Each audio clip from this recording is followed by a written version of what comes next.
हितुआ के आघुमा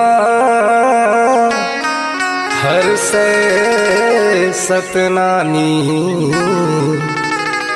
बैरी के आघुमरे गरजे सतनानी सच बर रणमा उतर जय सतनामी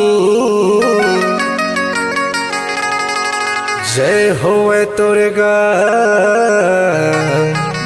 जय जय सतनामी जय जय सतनामी सदा दिन के रे सदा दिन के ना सदा दिन के रे सदा दिन के ना खाटी समाज सतनामी सदा दिन के जी सदा दिन के ना सत्यवादी समाज सतनामी।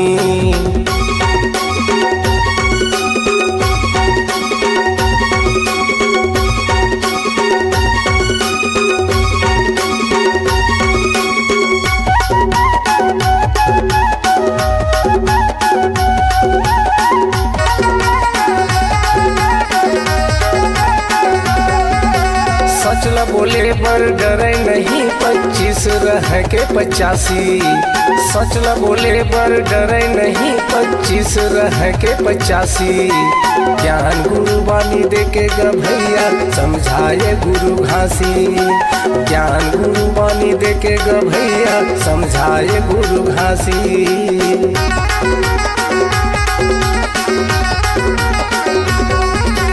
सच ल बोले पर डरे नहीं 25 रह के 85 सच ल बोले पर डरे नहीं 25 रह के 85 ज्ञान गुरु वाणी दे के गभैया समझाए गुरु घासी ज्ञान गुरु वाणी दे के गभैया समझाए गुरु घासी। अपन रद्दामा आथे जाथे सतनामी गुरु के गुण लगा गाथे सतनामी सत्य अहिंसा ला अपना थे सतनामी जबरन लड़ैया लड़े ठठा थे सतनामी ठठा थे सतनामी। सदा दिन के रे सदा दिन के ना खाटी समाज सतनामी सदा दिन के जी सदा दिन के ना सत्यवादी समाज सतनामी।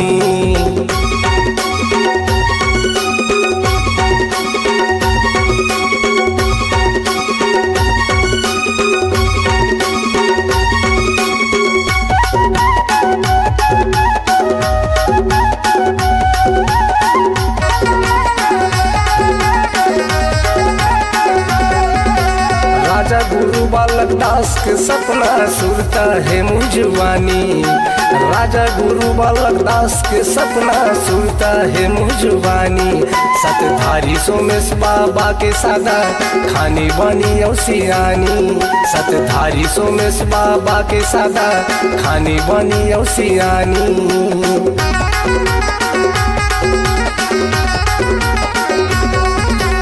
राजा गुरु बालक दास के सपना सुरता है मुझवानी राजा गुरु बालक दास के सपना सुरता है मुझवानी सतधारी सोमेश बाबा के सादा खानी बनी औसियानी सतधारी सोमेश बाबा के सादा खानी बनी औसियानी।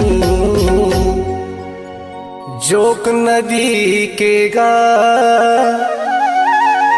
पावन पानी सतनामी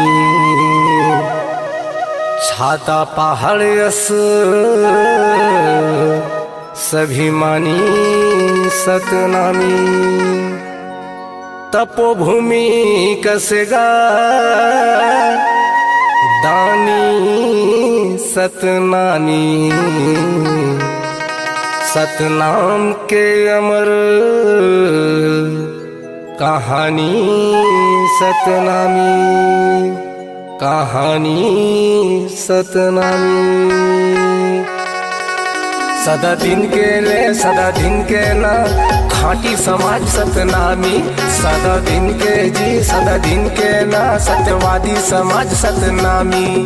सदा दिन के रे सदा दिन के ना खाटी समाज सतनामी। सदा दिन के जी सदा दिन के ना सत्यवादी समाज सतनामी। सदा दिन के रे सदा दिन के ना खाटी समाज सतनामी। सदा दिन के जी सदा दिन के ना सत्यवादी समाज सतनामी।